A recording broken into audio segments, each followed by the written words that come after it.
The last bell rings. The students leave. The halls grow silent, but inside one classroom, someone stays behind. No one questions the late nights, no one notices the missing faces, and no one sees what happens when the classroom door locks from the inside.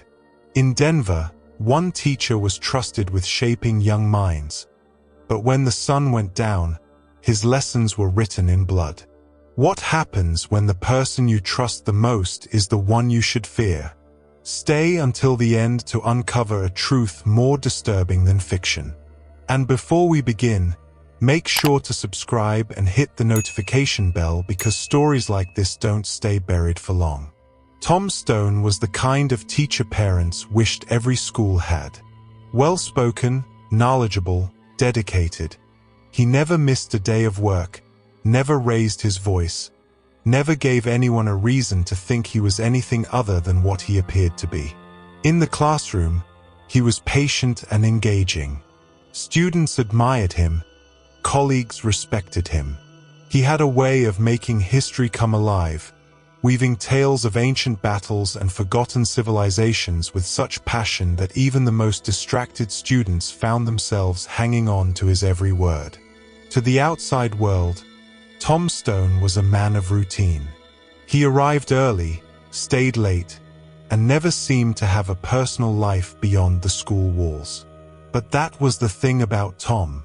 He was always watching, always listening, always studying the people around him. Because when the final bell rang and the last student disappeared down the hallway, his day wasn't over. For years, no one questioned Tom Stone. No one looked too closely, but behind closed doors, Tom had another life, a life of blood, deception, and horror. What no one knew was that this mild-mannered teacher had a hidden thirst for death.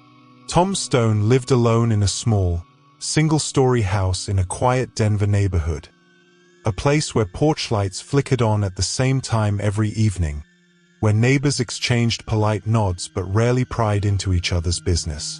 Those who lived near him had little to say. He was polite but distant, intelligent but private. He never hosted visitors. He never attended neighborhood gatherings. Some assumed he was simply introverted, a man dedicated to his work. Others, however, found something off.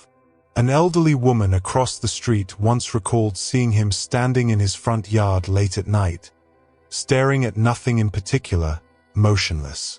A man who walked his dog past Tom's house every evening noticed that his curtains were always drawn. Never a glimpse inside, no matter the time of day. But no one asked questions, because Tom Stone gave them no reason to. And that was his greatest weapon, because inside that house, hidden behind those carefully drawn curtains, was a secret no one would uncover for years. A secret that began long before he ever stepped foot into a classroom. So how did a well-respected teacher turn into one of the most feared serial killers in Colorado history? To understand the monster, we have to go back to the beginning, to the moment when Tom Stone learned that pain was power. Emma Thompson never considered herself reckless. If anything, she was overly cautious, a habit her mother had instilled in her since childhood. Always check your surroundings. Always let someone know where you are. Always trust your gut. But on the night of October 12, 2008, none of that saved her. She was 24, a promising graphic designer with a keen eye for detail and a habit of sketching strangers in coffee shops. It was her way of unwinding, capturing people in fleeting moments before they disappeared back into their lives. She never thought, not once, that someone might be watching her. Instead, the air was crisp that evening, the autumn breeze carrying a whisper of cold through the streets.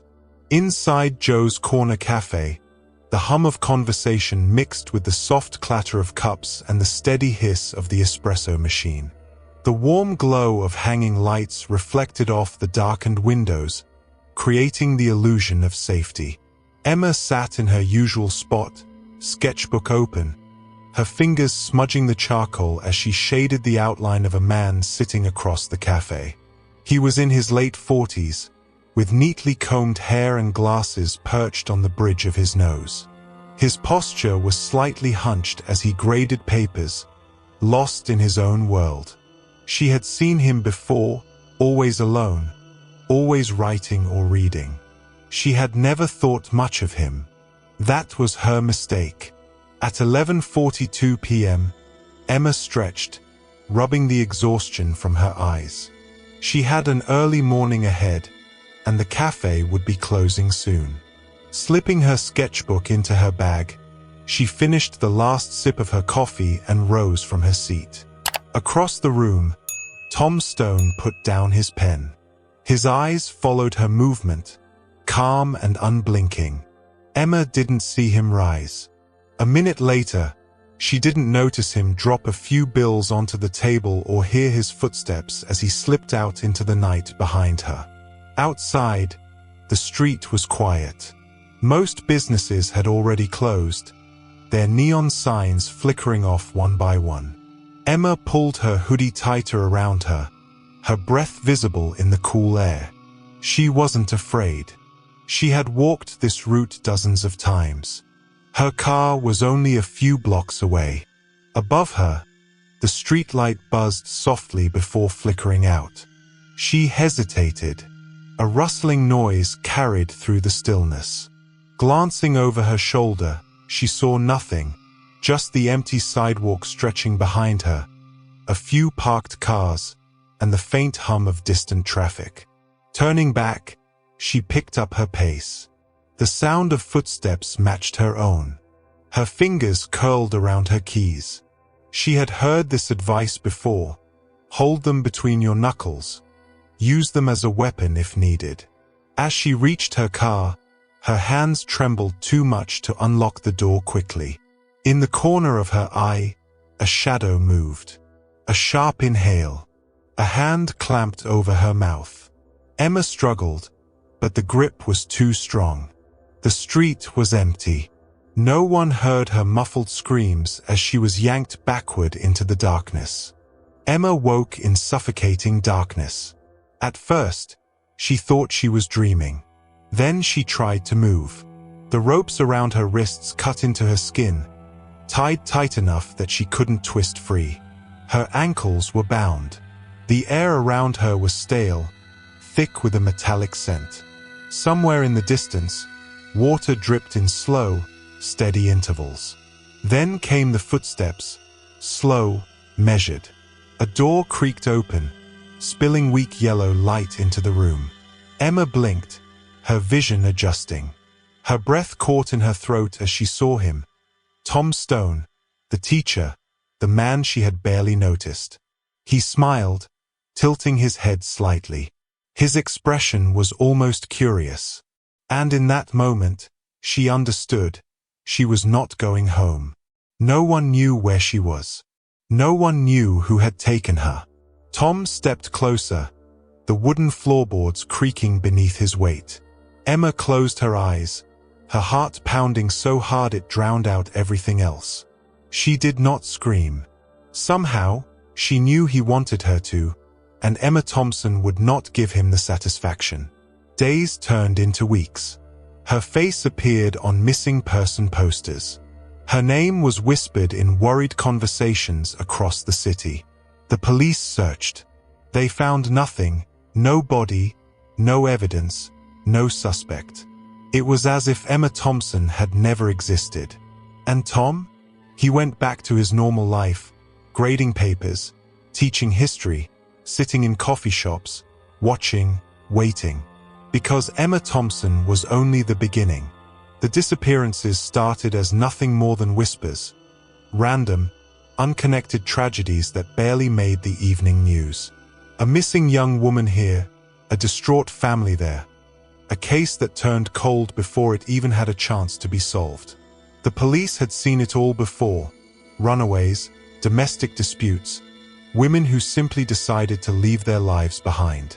Nothing about these cases raised alarms, at least not at first. But something was happening beneath the surface. A pattern, invisible to most, was slowly beginning to take shape. Between the years 2010 and 2015, young women in different parts of Denver started vanishing without a trace.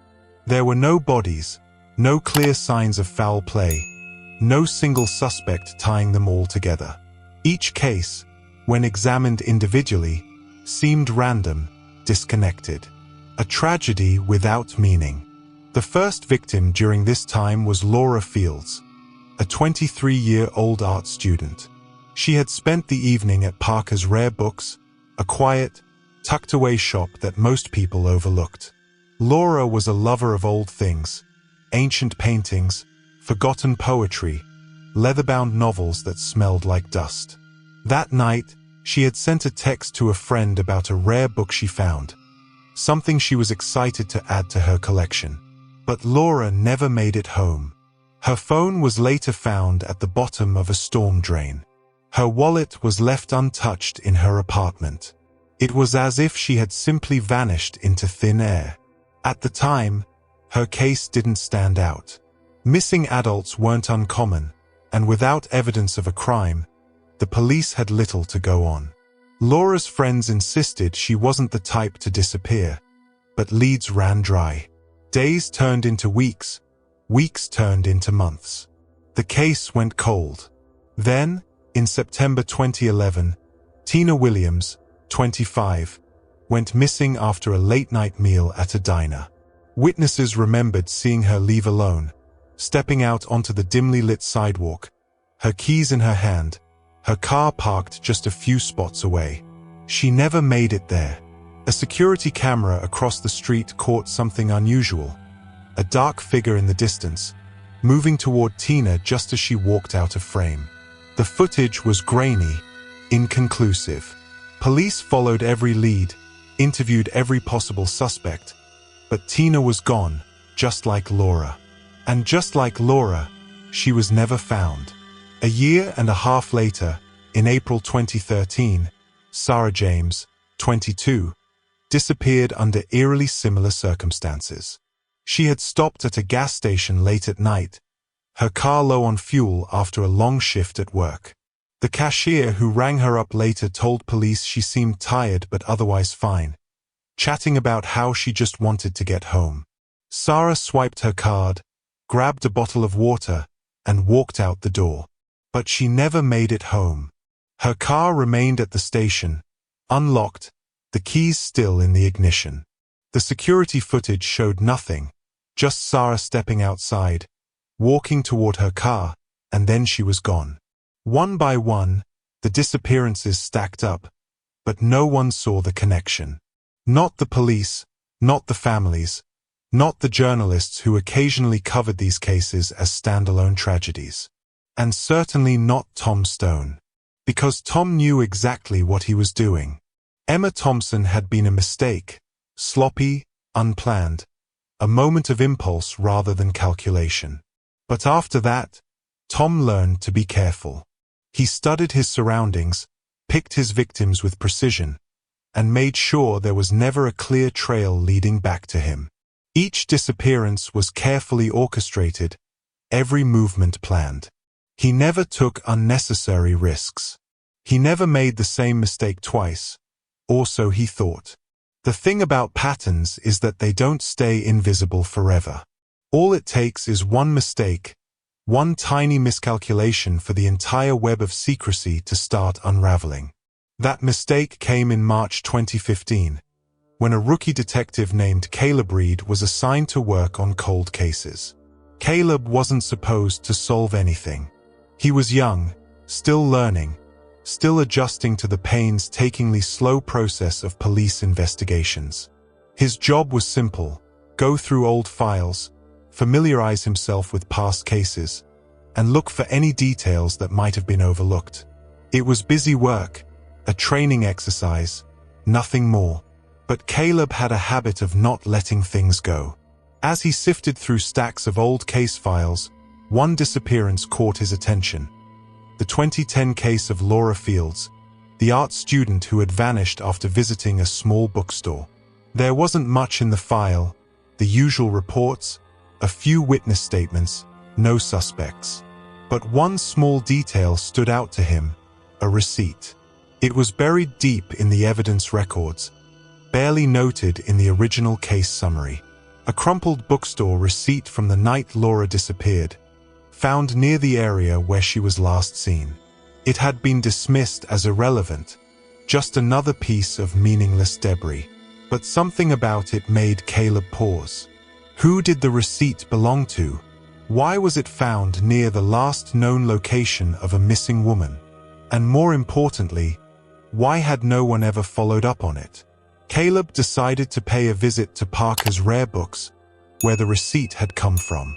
He brought a copy of the old receipt with him, showing it to the store's elderly owner. The man squinted at the faded ink, nodding slowly. As he sifted through stacks of old case files, one disappearance caught his attention. The 2010 case of Laura Fields, the art student who had vanished after visiting a small bookstore. There wasn't much in the file, the usual reports, a few witness statements, no suspects. But one small detail stood out to him, a receipt. It was buried deep in the evidence records, barely noted in the original case summary. A crumpled bookstore receipt from the night Laura disappeared, found near the area where she was last seen. It had been dismissed as irrelevant, just another piece of meaningless debris. But something about it made Caleb pause. Who did the receipt belong to? Why was it found near the last known location of a missing woman? And more importantly, why had no one ever followed up on it? Caleb decided to pay a visit to Parker's Rare Books, where the receipt had come from. He brought a copy of the old receipt with him, showing it to the store's elderly owner. The man squinted at the faded ink, nodding slowly. "I remember this one," he said, pulling out his old sales records. The book purchased that night, an out-of-print history book, and the name on the transaction, Tom Stone. Caleb's heart skipped a beat. The name was familiar. Stone was a teacher at Denver High School. Caleb knew that name from the missing persons file, a string of young women disappearing around the same time. Was Tom Stone connected to these cases? Caleb couldn't be sure, but something told him this wasn't just a coincidence. He had to find out more. And with that one small discovery, the path to Tom Stone was finally laid out. What the authorities would soon discover was chilling beyond imagination. Behind his quiet demeanor and his unassuming teaching career, Tom Stone had been living a double life for years. A life of horror, a life defined by the cold, methodical pursuit of his darkest desires. Each woman who vanished, each life he snuffed out, was part of a pattern, a twisted ritual, a hunger he could never satisfy. And yet, for all his careful planning, he never truly understood the power of his own mask, because even monsters wear masks. And for a while, Tom Stone had fooled everyone. But secrets are fragile things. They don't stay hidden forever. As Caleb dug deeper, the pieces of the puzzle started to fall into place. He found that Tom Stone had been a fixture in Denver for years, but his life was far from what it seemed. The deeper Caleb went into Stone's past, the more unsettling the revelations became. Stone wasn't just a teacher. He was a product of the very system that had allowed his monstrous urges to thrive. He had been married once, but his wife had mysteriously disappeared in 2002, a full 8 years before Emma Thompson's disappearance. The case had been ruled a missing persons case at the time, but there was no evidence, no closure. The trail, however, grew colder and colder until Caleb made a chilling discovery. Stone had a hidden collection, one that had never been mentioned in any police files. A series of photographs taken during his lessons with his victims. These photos weren't just casual snapshots. They were methodically staged, each one designed to capture the fear, the despair, the moment when the last piece of humanity was stripped away from his victims. But then, Caleb uncovered something even more unexpected. A confession, hidden in a small, inconspicuous diary Stone had kept. It wasn't written in the present tense, but as though he were documenting the future. Stone spoke of his perfect crime, the one that would set him free. His plans had escalated over time, each abduction a step toward his final act. To leave no trace of his existence, to make sure no one ever knew who he really was. His goal wasn't to kill, it was to disappear, to erase his identity from every case, every piece of evidence. Caleb, stunned by what he had found, knew he was on the verge of uncovering something monumental. But he also knew time was running out. Stone was careful, calculating. He wouldn't go down without a fight. Caleb shared his findings with his superiors, and soon enough, the Denver Police Task Force was reassembled to take down one of the most elusive serial killers in Colorado's history. The final breakthrough came when an officer located a woman who had survived Stone's brutality. Her name was Lucy Parker. Lucy had been the latest victim, abducted in 2015. But something had gone terribly wrong during the attempt to claim her life. Unlike the others, Lucy had managed to escape, barely. She had spent months in hiding, terrified that Stone would find her. But when she saw the news coverage of the investigation into the missing women, she came forward, afraid that if she stayed silent, Stone would continue his reign of terror. Lucy's testimony was the final nail in Stone's coffin. She recalled every detail of her captivity, how Stone's face had twisted in delight as he prepared for his lesson, how he watched her with cold detachment as he tied her up, how she barely escaped by running into the dark alley behind his house. Lucy had managed to get a glimpse of the area, a small, secluded barn in the backyard that Tom had used as his classroom.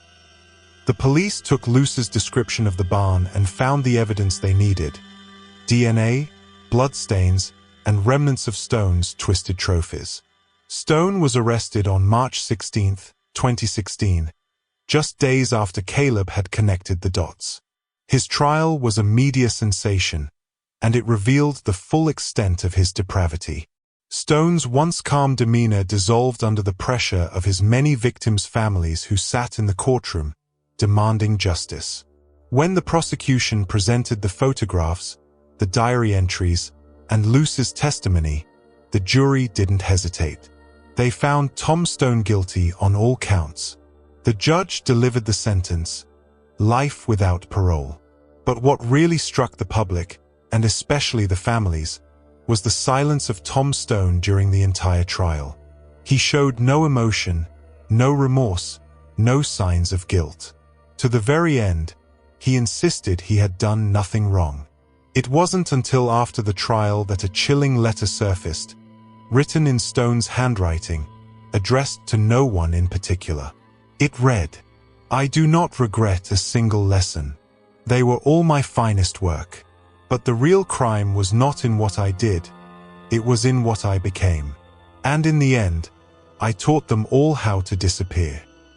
It was a letter to himself, his final confession, not to the police, not to the court, but to the only person he had ever truly cared about, the person in the mirror. Justice was served. The families of the victims could finally grieve knowing that Tom Stone would never hurt another person again. But the damage was done. The scars left by his crimes would never fade, no matter how much time passed.